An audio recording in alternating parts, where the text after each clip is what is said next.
Lokasi Kampung Naga tidak jauh dari jalan raya yang menghubungkan kota Garut dengan kota Tasikmalaya. Jarak tempuh dari kota Tasikmalaya ke Kampung Naga kurang lebih sekitar 30 km, sedangkan dari kota Garut jaraknya sekitar 26 km.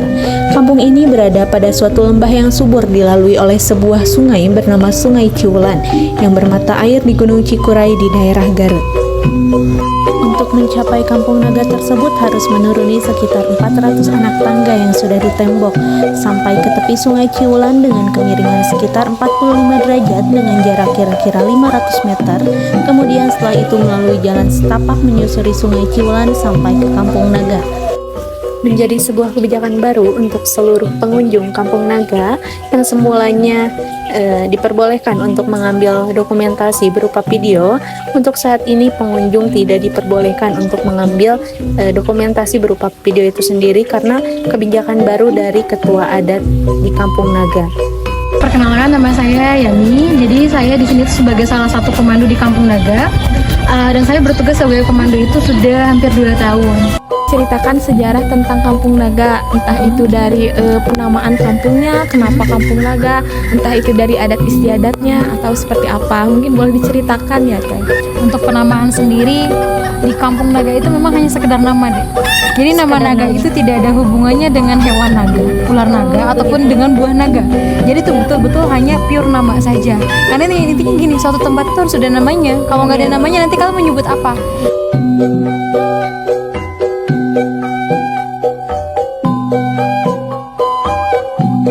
Disebut Kampung Naga, katanya itu karena lokasinya.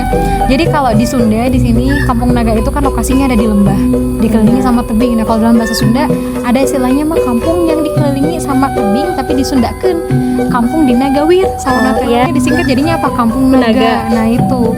Jadi karena ada bahasa Kiratanya, tapi kembali lagi sebetulnya itu hanya bahasa Kirata. Jadi belum tentu itu sebetulnya. Untuk sejarah secara umum itu warga Kampung Naga dan semua generasi penerus yang hari ini ada itu, kami ada istilah katanya kehilangan jejak atau parimun obor. Jadi pada tahun 1956 kampung kami ini pernah dibakar atau dibumi hanguskan oleh gerombolan DITNI yang dipimpin sama Kartosuwiryo. Nah jadi untuk sejarah ini sebetulnya tidak ada yang tahu karena semua dokumen itu sudah terbakar, dokumen, manuskrip, artefak itu udah nggak ada. Jadi jangankan untuk kayak menjaga atau membela, menyelamatkan harta benda yang seperti itu, nyawa pun ada yang banyak yang tidak terselamatkan, ada banyak yang meninggal kayak gitu. Jadi kalau untuk sampai hari ini sebetulnya memang kami nggak ada yang tahu Kampung Naga itu siapa yang mendirikannya ataupun kapan didirikannya. Cuman kalau untuk usia itu udah lebih dari 100 tahun. Di sini kita termasuknya kan Kampung Naga itu lokasinya di Desa Neglasari, Kecamatan Salawu, Kabupaten Tasikmalaya. Nah, di Desa Neglasari ini sendiri itu usianya udah lebih dari 100 tahun. Dan Kampung Naga ini udah lebih dulu ada daripada si Desa Neglasari. Gitu. Setiap orang-orang yang kesini atau bisa dibilang pengunjung, kenapa harus didampingi sama pemandu gitu? Jadi gini, kalau sekarang beda zaman sih, beda zaman. Kalau zaman dulu ada banyak pengunjung juga, silakan mereka bisa langsung turun. Yang sekarang itu karena memang kebijakan dari ketua adat, lebih ke karena tadi dulu itu ada pengunjung mau datang ke bawah dipersilahkan, tapi sekarang itu yang namanya manusia udah beda-beda karakternya. Kalau dulu kan yang namanya orang itu beda zaman, dia beda pemikiran, beda mindset gitu kan.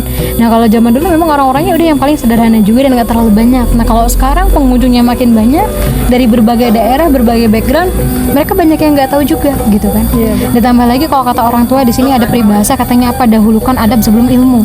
Dan nggak semuanya yang berilmu itu memiliki adab. Gitu kan. Nah makanya di sini kenapa sih kita harus menggunakan pemandu? Lebih ke karena tadi kan kami tugas di sini aja untuk menjaga gitu deh. Kebayang nggak kalau misalnya ada yang datang ke bawah mereka seenaknya, misalnya ada tempat yang disakralkan mereka masuk, itu yang harus dijaga. Jadi intinya kenapa pemandu harus ada pemandu ya, karena itu untuk menjaga, lebih utamanya untuk menjaga, terus untuk memberikan informasi juga. Soalnya gini, pasti kalian sekarang kalau misalnya buka aja Google, kalian coba tanya Mbak Google, sebetulnya pasti ada sejarah Kampung Naga, ada apa, terus kapan sih didirikannya dan sebagainya. Tapi kembali lagi itu sebetulnya tidak bisa divalidasi dan nggak ada yang tahu kebenarannya. Makanya sebetulnya lebih baik silahkan datang ke sini, tanyakan langsung ke orang yang bersangkutan ya. Jadi kalian bisa dapat intinya informasi yang memang bisa dipertanggungjawabkan. Kayak gini, sebetulnya pasti ada. Saya juga sempat baca sebetulnya dulu, sempat baca yang bilang katanya di Kampung Naga ini pendirinya ini tahun sekian Masehi dan itu termasuk dari kerajaan apa gitu.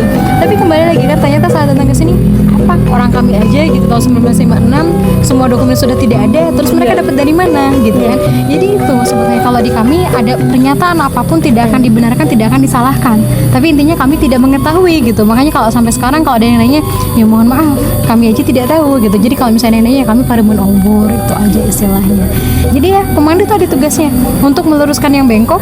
Iya betul. Ya kan, untuk memberikan informasi yang benar yang bisa dipertanggungjawabkan. Dan selain itu apa untuk menjaga tadi gitu. Apa mata pencaharian warga Kampung Naga? Mata pencahariannya utamanya kalau di kami itu sebetulnya bertani. Jadi hampir semua warga itu bekerja sebagai petani. Tapi hasil tani sendiri itu di sini hanya padi di kami. 1 tahun itu 2 kali. Jadi 2 musim. Jadi 6 bulan sekali 6 bulan sekali kita panen gitu kan. Oh, iya. Nah, itu terus-terusan kita nanam padi. Jadi nggak ada yang berpikiran untuk menjual atau isi padi itu sendiri untuk mencukupi kebutuhan kita aja. Jadi sekarang kan kalau misalnya di Sunda, orang Indonesia, orang Jawa Barat, makanan pokoknya apa? Nasi. Padi sebetulnya diutamakan untuk dikonsumsi aja. Nanti kalau ada sisanya, nah itu biasanya dijual. Tapi kalau kata orang tua saya sendiri, dari sawah itu akan kembali ke sawah. Maksudnya apa? Kayak sekarang kita menjual dari padi, ya ada uangnya. Tapi uangnya itu dipakai apa? Untuk beli pupuk. Selain beli pupuk untuk apa? Untuk nanti mengurusi sawahnya lagi. Kan sawah itu harus misalnya dicangkul, kan kita butuh biaya. Nah itu balik lagi ke sana. Jadi intinya mungkin sekarang kita punya nasi, tapi kita butuh yang lain. Kita butuh yang lain kayak misalnya mungkin butuhnya apa? Butuh lauk-pauk. Kalau sekarang ada nasi, kita butuh apa? Garamnya gitu kan. Nah makanya ada yang bekerja untuk mendapatkan nilai tambah. Nah kayak gini, membuat kerajinan tangan. Ada yang membuat kerajinan tangan warga. Nah kayak gini nih intinya untuk mendapatkan nilai tambah tadi. Jadi sebagai pekerjaan sampingan mungkin. Tapi alhamdulillah sebenarnya yang kayak gini tuh lumayan deh.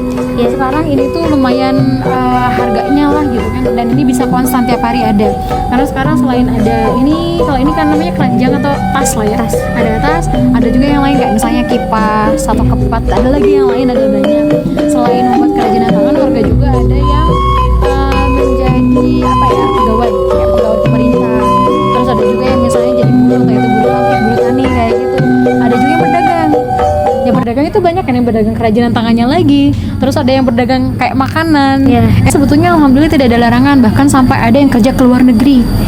Dan itu nggak ada masalah, keluar kota, keluar negeri silahkan. Jadi tidak ada batasan, tidak ada. Begitupun dalam pendidikan. Alhamdulillah. Gitu kan, ya. Jadi untuk pendidikan, terus untuk tadi sama, jadi ya kita diperbolehkan aja mau kemanapun. Demikian rangkaian berita hari ini. Saya Desta Mariam dan saya Sasa Ngegayani bersama tim yang bertugas mengucapkan